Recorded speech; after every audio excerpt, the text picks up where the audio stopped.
सुनो, तो class 12 international politics, world politics, जिसके फर्स्ट चैप्टर है तुम्हारा पहले का सिलेबस के हिसाब से फर्स्ट चैप्टर था cold war, second end of bipolarity, third US hegemony, and fourth chapter this is contemporary centres of power. ठीक है, तो अभी क्या हुआ तुम्हारा नए सिलेबस में end of the cold war era उसको हटा दिया गया, एंड ऑफ बाइपोलरिटी फर्स्ट चैप्टर हो गया, यूएस हेजेमोनी इसको हटा दिया, सेकंड चैप्टर तुम्हारा थर्ड चैप्टर ये हो गया कंटेम्पोररी सेंटर ऑफ पावर। ठीक है, तो बच्चों पहले थोड़ा उसका बैकग्राउंड समझते हैं हम लोग क्या है ये। जैसे हम लोगों ने फर्स्ट चैप्टर में किए थे कि वर्ल्ड वॉर के बाद, सेकेंड वर्ल्ड वॉर के बाद पूरे दुनिया में दो ग्रुप बन जाता है, one is led by USA, another is led by USSR, दो ग्रुप बाइपोल हो जाता है world, world became to polarise, दोनों में अंदर ही अंदर कोल्ड वॉर चलता रहता है। ठीक है ना, ये काफी दिनों तक चला, काफी दिनों तक चला। ठीक है, चलते चलते चलते चलते एक समय आ गया जब 1991 में, म्यूट करो बाबा, म्यूट करो, माइक म्यूट करो, 1991 में आते आते क्या हुआ, जो यूएसएसआर बना था वो यूएसएसआर टूट गया, डिसइंटीग्रेट हो गया। ठीक है, जब यूएसएसआर डिसइंटीग्रेट होता है तो पूरे वर्ल्ड में यूएसए हो जाता है सिंगल सुपर पावर, पूरे वर्ल्ड का, पूरे विश्व का one and only super power हो जाता है यूएसए। तो यूएसए का शुरू होता है हेजेमोनी, हेजेमोनी का मतलब दादागिरी। तो यूएसए अपना दादागिरी करना शुरू करते हैं। वो दादागिरी का चैप्टर तुम्हारा नहीं है अभी, तो दादागिरी में हम लोग को जाना नहीं है। ठीक है ना, तो क्योंकि यूएसए जो अमेरिका बेस्ड ग्रुप है, यूएसए का एक ही था कंपटीटर, उसका लेवल में दूसरा जो पावर था यूएसएसआर, वो यूएसएसआर नहीं है, तो यूएसए बन गया था राजा। तो इस सिचुएशन में कौन कौन नए पावर सामने आए, यूएसएसआर नहीं रहा, जो पहले था यूएसएसआर, ये हो गया डिसइंटीग्रेट। ठीक है ना, अभी रह गया बाबू अकेले, तो अभी इसके खिलाफ ये दुनिया में अकेला राज करेगा नहीं, तब आता है कुछ नए नए पावर उभर के सामने आते हैं। तो यहाँ पे हम लोग क्या देखेंगे, यहाँ पे हम लोग 4 5 6 पावर को देखेंगे। ठीक है, बच्चे लोग वीडियो ऑन करो, your video is of, everyone switch off your video, सब लोग वीडियो ऑन करो, गुड, अंगना मोहिनी बाकी लोग वीडियो ऑन करो।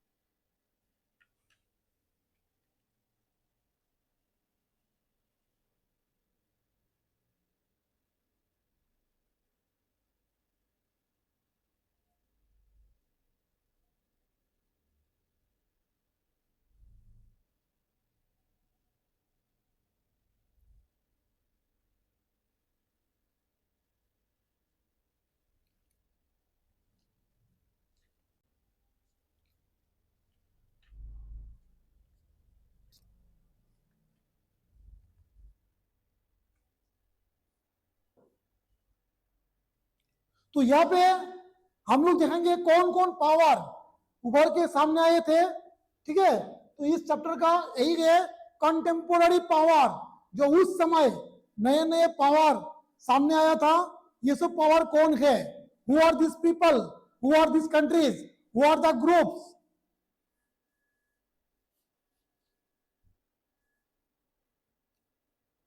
पहले हम लोग देखेंगे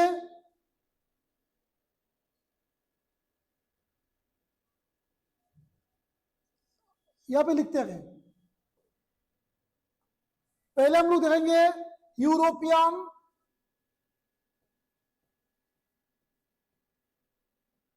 यूनियन, EU। नंबर 2 आएगा Asian, ASEAN, south east Asian country का ग्रुप। इसके बाद आएगा चाइना, फिर जापान, फिर कोरिया।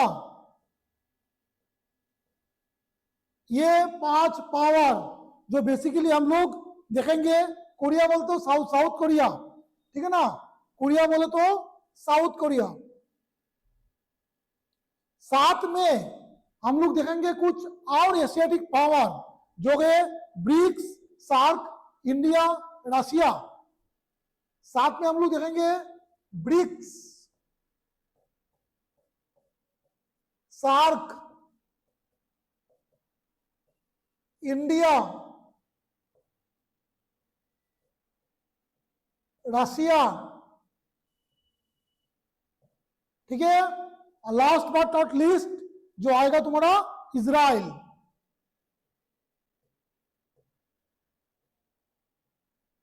सोचो, ये नाम लिख लो बच्चों, नोट डाउन दिस, कि जब पूरे दुनिया में सिर्फ यूएसए दादागिरी दिखा रहे थे, while USA was dominating the world, USA was the only superpower after disintegration of USSR।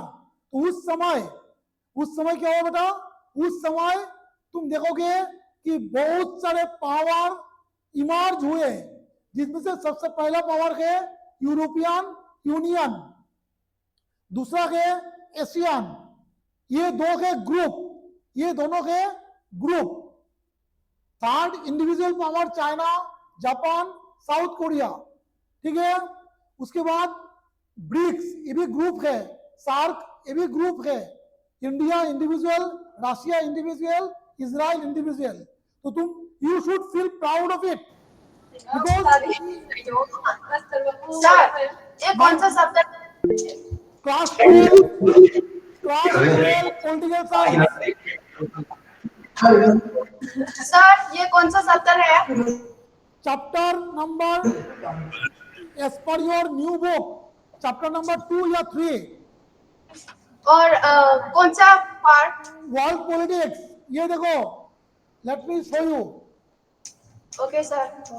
You see this, chapter 2 contemporary centres of power, class Thank you, 12 sir. Political science. Okay, only class 12 student you sit, other student you may go to your room. सिर्फ class 12 के बच्चों बैठो, ठीक है। आप लोगों के लिए स्पेशल क्लास लिया जा रहा है।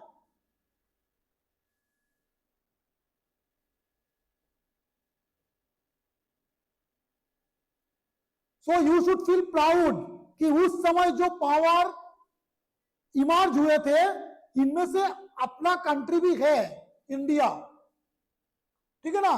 तो इंडिया में हम लोग बाद में आएंगे। Will start the chapter from European union. अभी यूरोपियन यूनियन क्या है? यूनियन से तुमको समझ में आता है, यूनियन से तुमको समझ में आ जाएगा, यूनियन मतलब कोई सिंगल कंट्री नहीं है, ठीक है।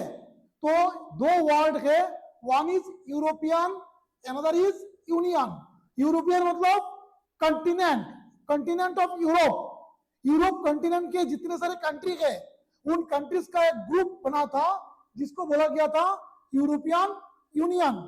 The group is from Europe continent.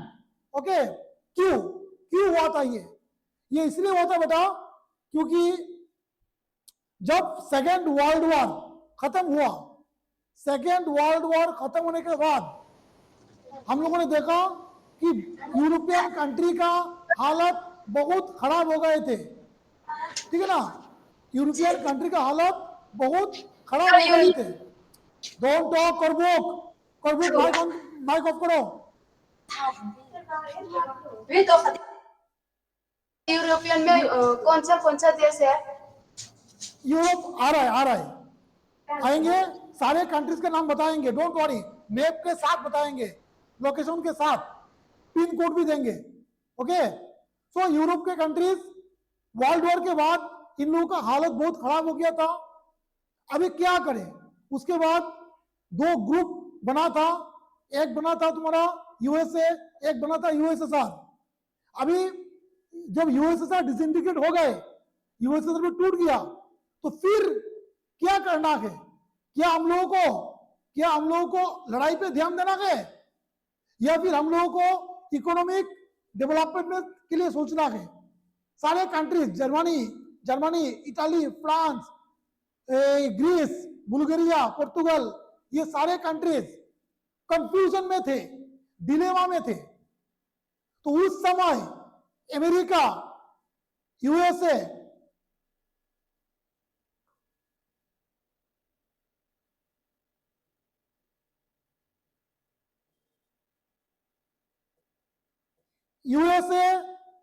आता है एक नया प्लान लेके। क्या है plan? This plan is called Marshall plan. Very very important question. Okay, USA आता है मार्शल प्लान लेके। जैसे फर्स्ट वर्ल्ड वॉर के बाद जर्मनी को सपोर्ट करने के लिए यूएसए लेके आया था Dawes plan. Same second world war के बाद यूएसए लेके आया था मार्शल प्लान। मार्शल प्लान का मतलब यूएसए सारे यूरोपियन कंट्रीज को बोले, देखो बहुत हो गया लड़ाई, बहुत हो गया वार, हम लोगों ने बहुत सारे वार लड़ लिए। वार का मतलब ही है डिस्ट्रक्शन, लड़ाई का मतलब ही है डिस्ट्रक्शन। एक कंट्री, और वही वर्ल्ड वॉर जैसे कंट्री, न्यूक्लियर वार, मिसाइल वार, एटॉमिक वार, अगर एटॉमिक लड़ाई कोई कंट्री फेस करना पड़े तो कंट्री मिनिमम 10 से 20 साल पीछे चला जाता है, ठीक है ना। तो अमेरिका बोला, see I am here to support you, I will provide you loan, I will provide you aid, हम तुमको इकोनॉमिकल सपोर्ट करेंगे, मैं तुमको इकोनॉमिक सपोर्ट करूंगा, तुम लोग क्या करो, इकोनॉमिक डेवलपमेंट पे ध्यान दो। तो लोगों को लगा ये बात ठीक है, अमेरिका जो बात बोल रही है, यूएसए जो बात बोल रहा है वो सही है। तो यूरोपियन कंट्रीज ने सोचा कुछ ग्रुपिंग करने के लिए। Okay,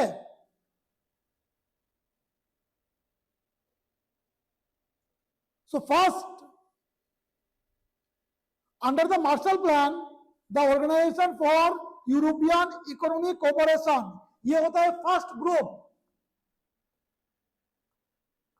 it is first group, organisation for European economic cooperation, OEEC in short form, OEEC। OEEC बोलो तो organisation for European economic cooperation. First ये ग्रुप बनता है, ठीक है ना। तो नाम से पता चलता है, नाम क्या है, organisation for European economic cooperation. मतलब ये यूरोपियन कंट्रीज अपना इकोनॉमिक डेवलपमेंट, अपना trade, commerce, business, foreign trade, सारे चीजों को डेवलप की दृष्टिकोण से ये ग्रुप बनाया था, ठीक है। सेकेंड,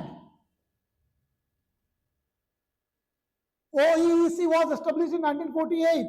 कब हुआ था याद रखना, ये जो organisation for European economic cooperation है कब बना था, 1948 में, आफ्टर सेकेंड वर्ल्ड वॉर, जब इंडिया आजाद हुए थे 1947 में, उसके बाद, ठीक है। To channel aid to the west European states, west European state, Europe का दो पार्ट है, एक पार्ट है ईस्ट यूरोप, एक पार्ट है वेस्ट यूरोप, वो मैप में देखेंगे हम लोग, ठीक है ना। तो वेस्ट यूरोपियन कंट्रीज जो है उन कंट्रीज को मदद करने के लिए ये ग्रुप बनाया गया था। It becomes a forum where the Western European states began to cooperate on trade and economic issues. तो इस फोरम के दौरान ये एक प्लेटफॉर्म बन गया था जिसके माध्यम से वेस्ट यूरोपियन कंट्रीज ने अपना बिजनेस, अपना इकोनॉमिक डेवलपमेंट के लिए सोच रहे थे। फिर दूसरा ग्रुप बनता है the council of Europe, another group, याद रखना। पहला बना OEEC, first one is OEEC, second one is the council of Europe. कब बना? 1949 में। कब बना? 1949 में। was another step forward in political cooperation. फिर क्या हम सोचे लोग कि इकोनॉमिक डेवलपमेंट करेंगे हम लोग, लेकिन अगर पॉलिटिकली एक दूसरे के साथ कोऑपरेट नहीं होगा और पॉलिटिकली एक दूसरे का दुश्मन बने रहेंगे तो इकोनॉमिक डेवलपमेंट होगा नहीं। सो पॉलिटिकल कोऑपरेशन के लिए दूसरा ग्रुप बनता है, ये है the economic the European council.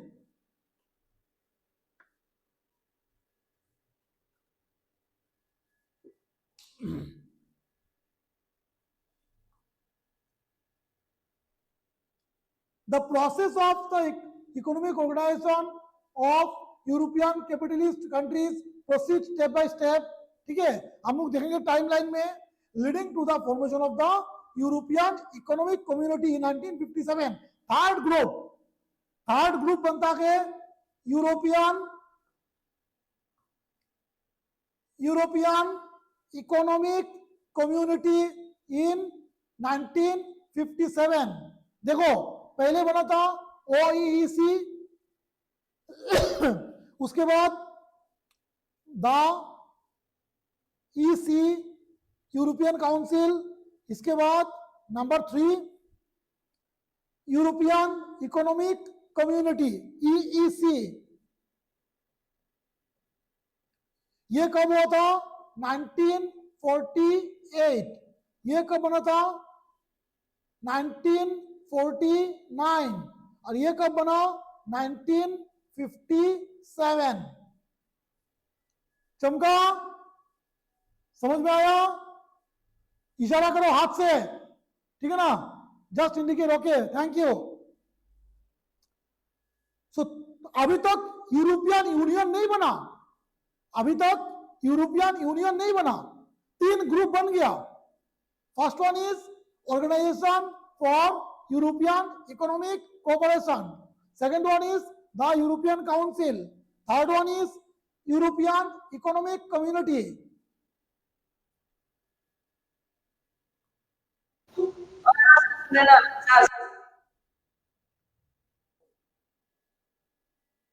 But चलते the collapse of the Soviet bloc put Europe on a first track and resulted in the establishment of the European Union 1992. Point to be noted, याद कर लो, ये मैंने इसलिए red single दिया, इसमें red देके रखा है मैंने, ठीक है ना। बट जैसे ही सोवियत ब्लॉक USSR कोलैप्स होता है, डिसइंटीग्रेट होते हैं, तब दूसरा कोई ऑप्शन बचता नहीं है यूरोपियन कंट्री के पास कि एक स्ट्रॉन्ग यूनियन बनाने के सिवा। तो सारे यूरोपियन कंट्रीज एक जबरदस्त ग्रुप बनाते हैं, स्ट्रॉन्ग ग्रुप बनाते हैं, and that group is called European union. Okay, कब बना था ये? 1992। क्योंकि 1991 में USSR कोलैप्स होता है और 1992 में यूरोपियन यूनियन बनता है। The foundation was thus laid for a common foreign and security policy, cooperation on justice and home affairs, and the creation of a single currency. अभी ये क्यों बनाया था लोग? पूरे यूरोपियन कॉन्टिनेंट के कंट्री मिलके ये ग्रुप क्यों बनाया था? फर्स्ट कारण था ये कि common foreign and security, common foreign and security policy, मतलब अभी हम लोगों के लिए foreign policy, security policy strong करना होगा। हम लोग एक दूसरे के साथ मिले हुए रहना होगा, एक दूसरे का दुश्मन बन के नहीं, एक दूसरे के साथ जुड़े हुए। इसीलिए हम लोगों को ग्रुप बन के रहना होगा ताकि unity is power. Okay, cooperation on justice and home affairs, सबके साथ न्याय हो, सबके साथ जस्टिस हो, कोई भी कंट्री इनजस्टिस, किसी भी कंट्री के साथ जाति ना हो, किसी के साथ अन्याय ना हो। And creation of a single currency, तो बोला था कि सभी कंट्री का उस समय अलग अलग करेंसी हुआ करता था, लेकिन बोला कि अभी हम लोग यूरोपियन यूनियन जब बन गया, यूरोपियन यूनियन का सारे कंट्रीज का एक ही करेंसी होगा, and that currency is euro. Euro, euro is the currency of European union, कोई सिंगल कंट्री का नहीं था, तो इन लोगों ने यूरो बनाया था। ओके,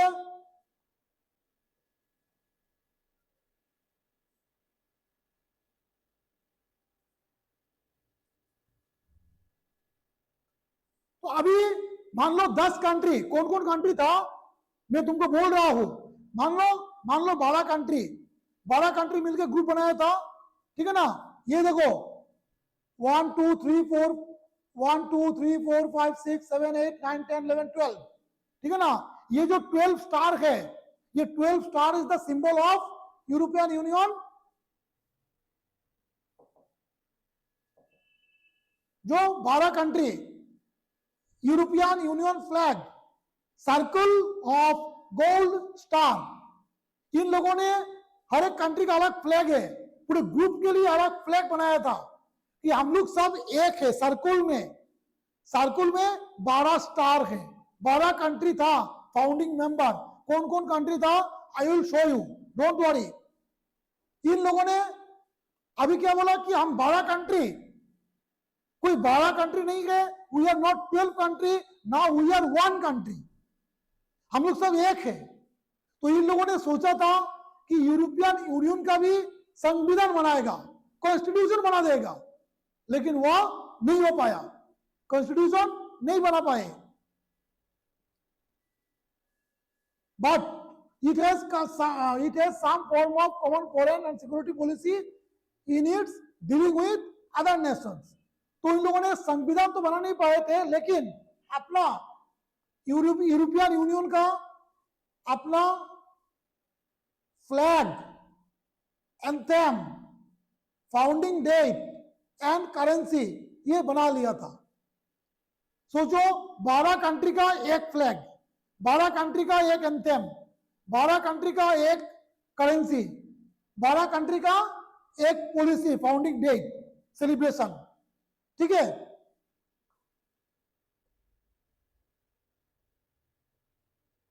चलो आप देखते हैं ये 12 कंट्री कौन कौन है। सीधा मैप, इसमें तुमको 2 कलर दिख रहा है, one is violet, another is orange. Violet colour में जो कंट्रीज है वो ओल्ड मेंबर, एंड बाद में जो ज्वाइन किया ये ऑरेंज ग्रुप में है, न्यू मेंबर। तो फर्स्ट कंट्रीज कौन कौन था? बेल्जियम, लिख लो नाम पूछ रहे थे ना, Belgium, Germany,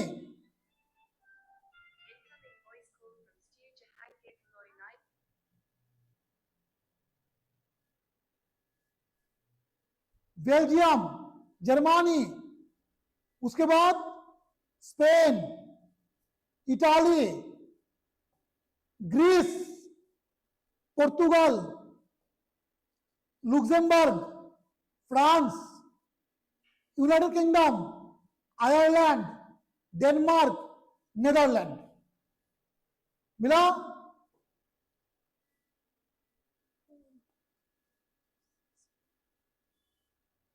one two three four five six seven eight nine 10 11 12।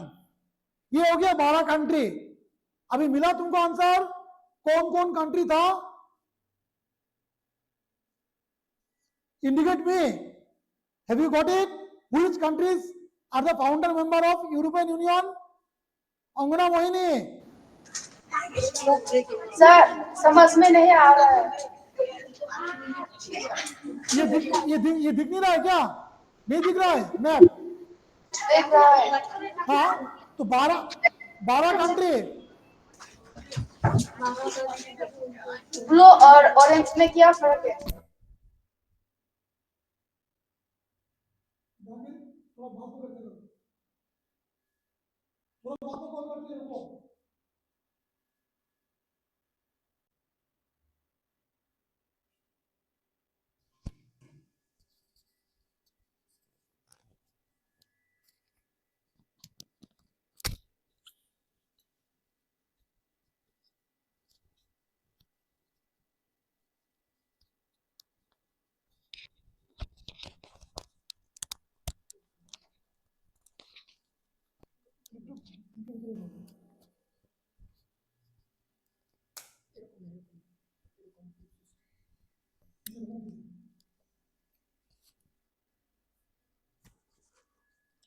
ये देखो, Belgium, Germany, Luxembourg, France, Spain, पुर्तगाल, UK, Ireland, Netherland, Denmark, Italy, Greece.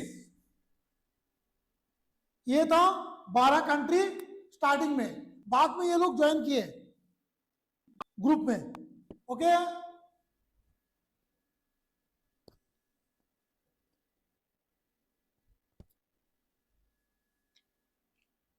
The European union has economic and political, diplomatic and military influence.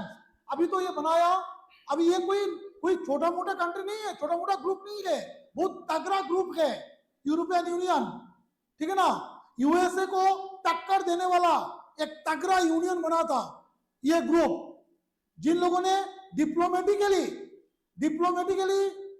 World में बहुत अपना दबदबा पैदा किए थे, अपना रुतबा पैदा किए थे, अपना पावर दिखाए थे। कैसे? Let's see. The European union has economic and political and diplomatic and military influence. So politically, economically, diplomatically and militarily.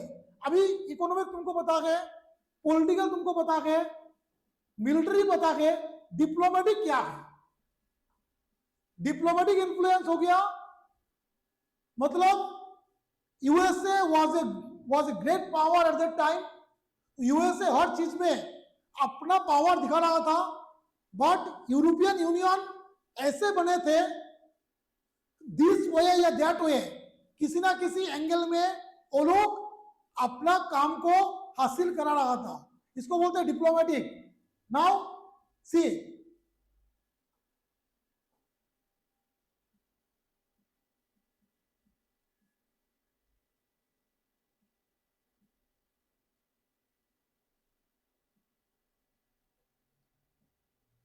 Union's GDP is projected to be approximately 19.35 trillion in the year 2024. तुम्हारा book में शायद पुराना record है, मैंने update data लिया है, इसमें 2024 का रिकॉर्ड दिया हुआ है।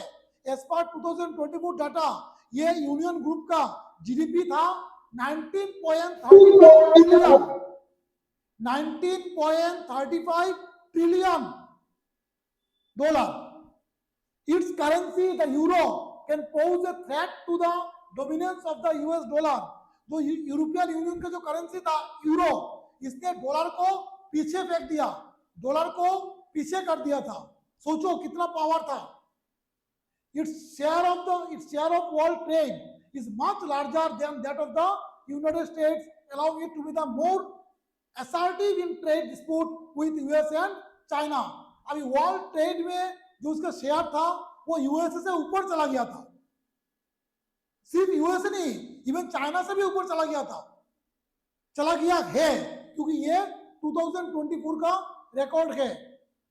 अंगना मोहिनी, क्लास में ध्यान दो। ठीक है बेटा। Its economic power gives it influence over its closest neighbors as well as Asia and Africa. It also function as an important bloc. अभी इसकी इकोनॉमिक पावर के बदौलत वो जो अपना नाइबरिंग कंट्रीज है, एशियन कंट्रीज है, चाहे वो ईरान हो, इराक हो, उन लोगों को भी मदद करने में सक्षम हो रहा है। It's also function as an important bloc in international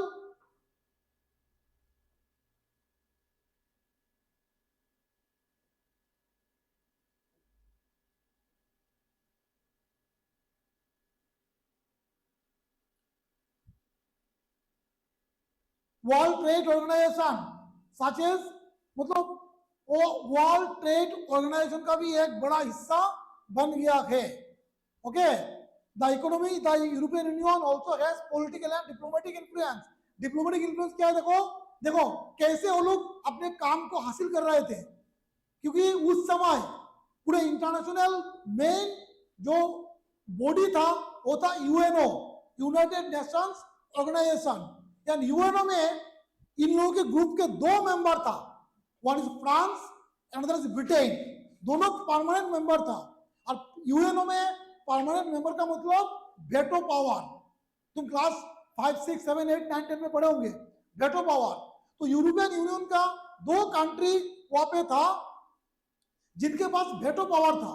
तो जो भी ये ग्रुप अपने बातों को रखने के लिए अपनी बातों को रखते थे वर्ल्ड लेवल पे, इंटरनेशनल लेवल पे, अगर यूएसए इसमें ऑब्जेक्शन देता था तो इन लोगों के पास भी दो हथियार था, वो था France and Britain.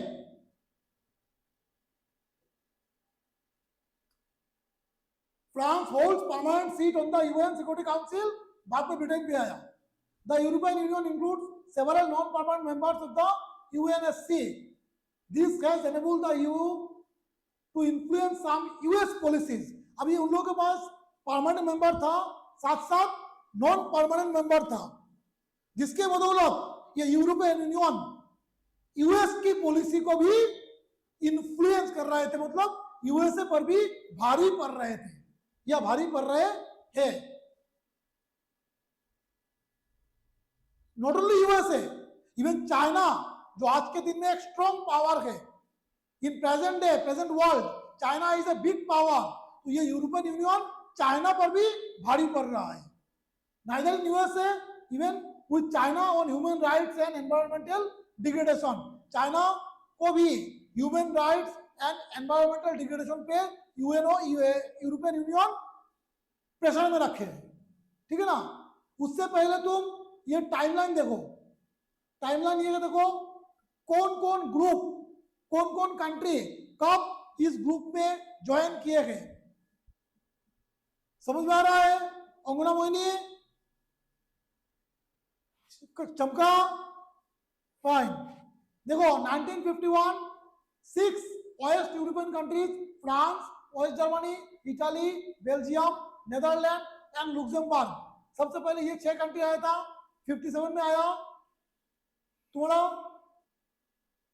6 countries signed the treaties of Rome establishing European Economic Community। 73 में Denmark, Ireland and UK join किए। 79 में फर्स्ट डायरेक्ट इलेक्शन हुआ यूरोपियन पार्लियामेंट का। 81 में ग्रीस ज्वाइन किए। 85 में सीजन agreement abolishes border control among the EC. 86 में स्पेन, पोर्तुगाल ज्वाइन किए। 1990 अक्टूबर में यूनिफिकेशन ऑफ जर्मनी होता है। 1992 में treaty of Maastricht was signed establishing European union.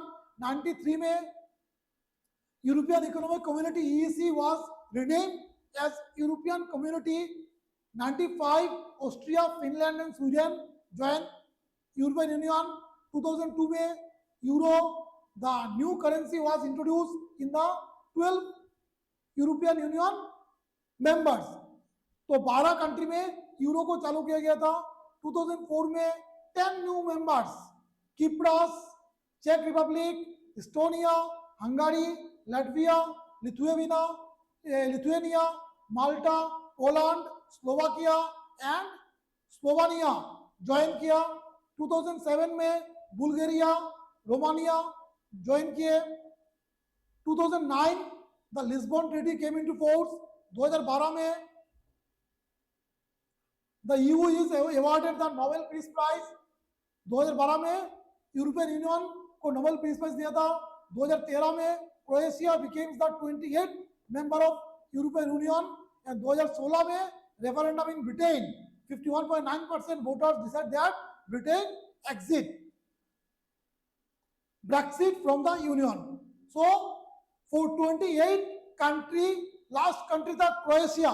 Croatia के साथ इसका मेंबर बनता है 28, पहले था 12, लास्ट तक बना था 28। ओके, बट ब्रिटेन एक कंट्री जो था यूके, वो 2016 में यूरोपियन यूनियन से एग्जिट कर लेता है। तो अभी कितना मेंबर है? 27। How much? अभी कितना मेंबर गए? 27। Okay,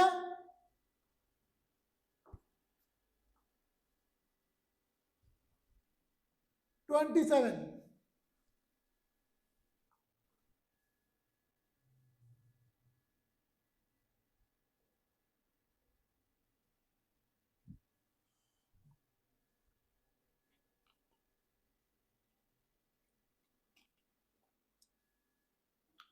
militarily the European union combined arm forces, उसका आर्म फोर्स बहुत स्ट्रांग था। Second largest arm forces after USA. USA के बाद सबसे बड़ा आर्म फोर्स यूरोपियन यूनियन के पास ही है। One European union member state France also has nuclear arsenals of approximately 335 nuclear warheads। France के पास सबसे ज्यादा 335 न्यूक्लियर warheads है। It is also the world second most important source of space and communication technology। ये France is the world second important space and communication technology है। As a supranational organization, the European Union is able to intervene in economic and political and social areas। अभी ये बहुत बड़ा union बन गया European union, जो चाहे political हो, चाहे इकोनॉमिक हो, चाहे सोशल हो, कोई भी मैटर में पूरे वर्ल्ड में अपना दबदबा पैदा करके रखे गए।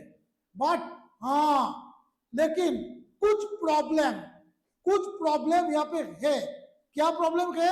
Number one, many areas its member states have their own foreign relations with defense policies that are often at odds with each other। कभी बहुत बार देखा गया कि जितने मेंबर वहां पे है, सभी मेंबर सभी फॉरेन पॉलिसी में, in all foreign policies they won't agree. कभी कभार वो लोग अपना अपना अलग पॉलिसी एडॉप्ट करते हैं। Number two, Thus, Britain's Prime Minister Tony Blair, नाम याद रखना, Britain Prime Minister Tony Blair was America's partner in the Iraq invasion, and many of the European Union's members made up the US-led coalition of the willing, whereas Germany and France opposed American policy। जब America ने Iran को attack किया था, तो England America को support किए थे। साथ साथ बहुत सारे यूरोपियन यूनियन का मेंबर यूएसए को सपोर्ट किया था, जबकि जर्मनी एंड फ्रांस इसके खिलाफ था।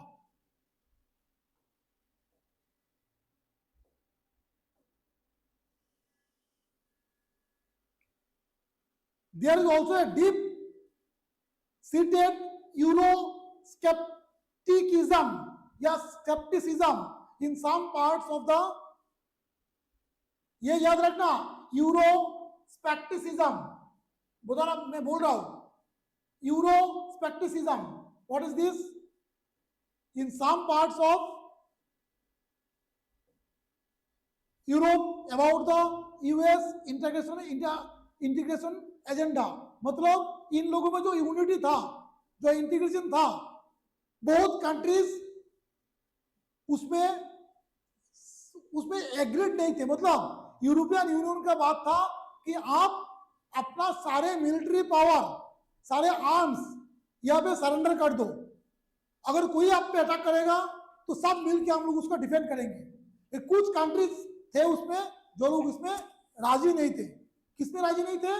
दिस वन, यूरो स्केप्टिसिज्म में राजी नहीं थे। ये था उन लोगों का ड्रॉबैक्स।